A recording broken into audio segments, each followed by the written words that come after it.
This happened to me March 10th of this year, and it's a day I will never forget. It was 1:30 p.m. on a Wednesday, and it was raining hard. I had to pick up a few groceries for dinner, and since I'm not a fan of driving in the rain, I decided to order a Lyft. Now, the thought of getting into a random stranger's car and letting them drive me around never concerned me until that day, and I swore to myself to never use a rideshare service ever again. Because of the weather, it took Lyft over 20 minutes to find me a car nearby. My driver pulled up in a black SUV with tinted windows, and I could see his large grin through the tints as I walked down my driveway. He was middle-aged and wore a cuffed gray beanie. There was nothing too remarkable about him.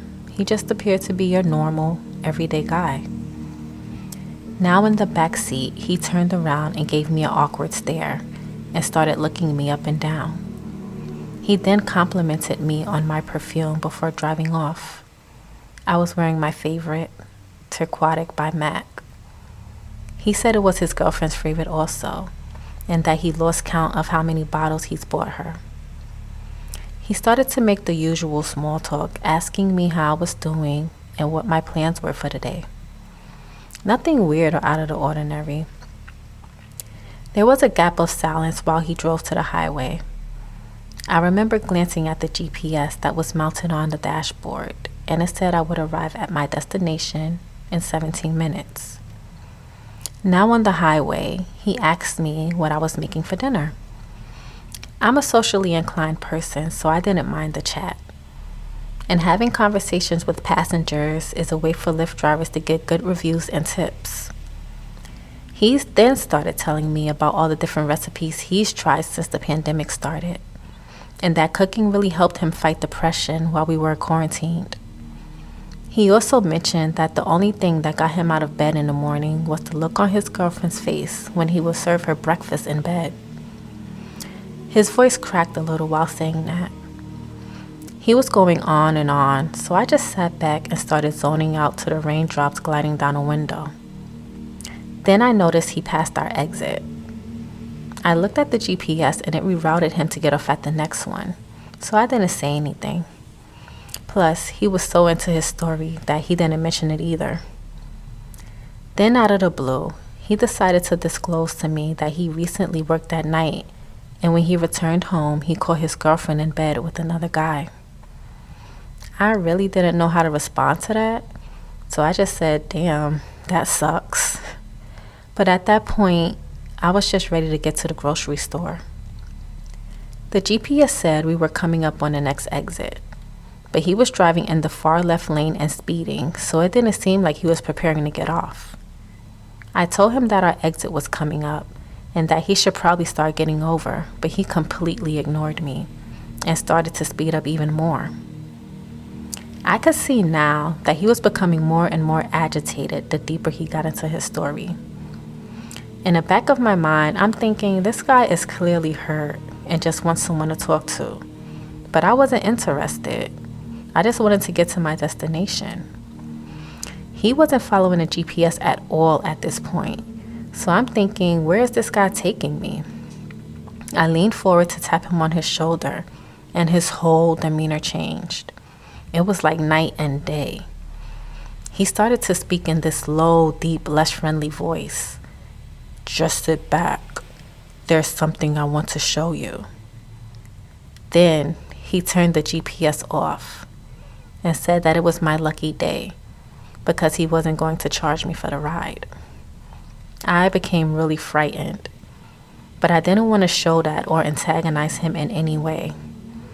So I thought to myself, if I just keep talking like nothing was wrong, maybe he'll calm down and take me to where I had to go. Or at that point, I would have been happy if he just let me out the car. I started saying things to him like, "You're too good for her. You're a really nice guy. Any woman would be lucky to have you." Anything that I thought would calm him down. But this guy was clearly unhinged, and my heart was beating through my chest at that point. That's when things took a turn for the worse. We were so far from my destination, and I had no idea where we were. He pulled over on the side of the highway, and I tried to make a run for it, but the safety locks were on. He turned around in his seat, looked me straight in the eyes before confessing to murdering his girlfriend.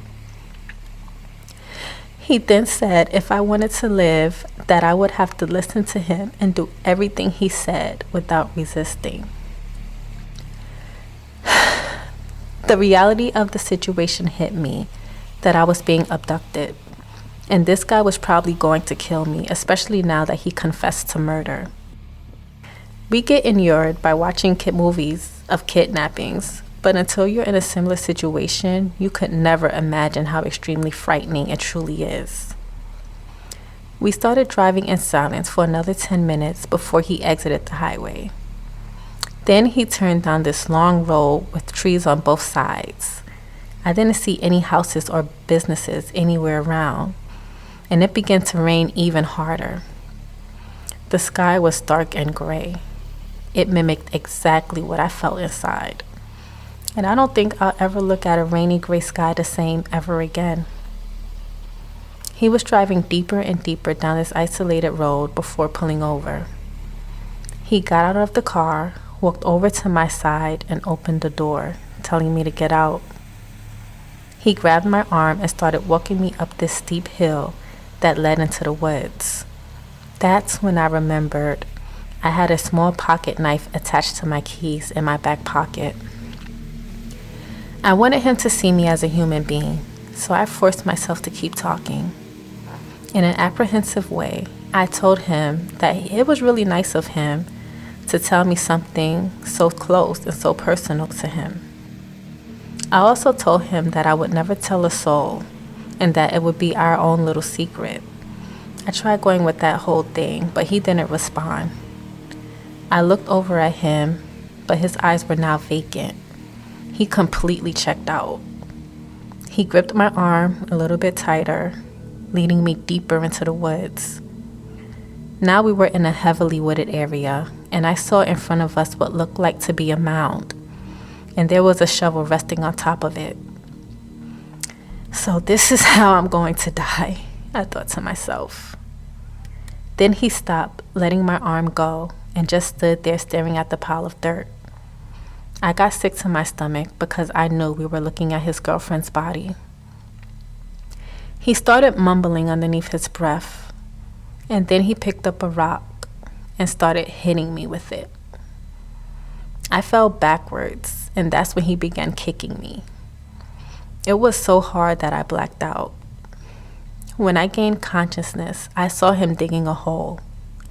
He didn't notice that I had woken up, so I just laid there, trying to breathe as shallow as possible. He dropped the shovel, then walked over to me and started kicking me again, even harder this time. I couldn't hold it in, and I let out a yell. He then said that he was going to bury me in that spot so that he could always have me with him. He grabbed me by the ankles and started to drag me towards the hole. I thought to myself, I better try with whatever I had left in me to fight or be buried alive. We reached the grave, and he started to take my shirt off. "I'll keep this with me," he said. He then turned around, picked up the shovel, and that's when I went for my pocket knife. I'd rather die fighting than not trying at all. So when he walked towards me and was close enough, I stabbed him repeatedly in his calf. He bent over in pain, and I felt this fire in me. My will to live became stronger than the pain I was feeling. A rush of adrenaline kicked in, and I started stabbing him repeatedly with all the strength I had left until my knife broke. I was able to get up, and I took off running, not looking back to see if he was running after me.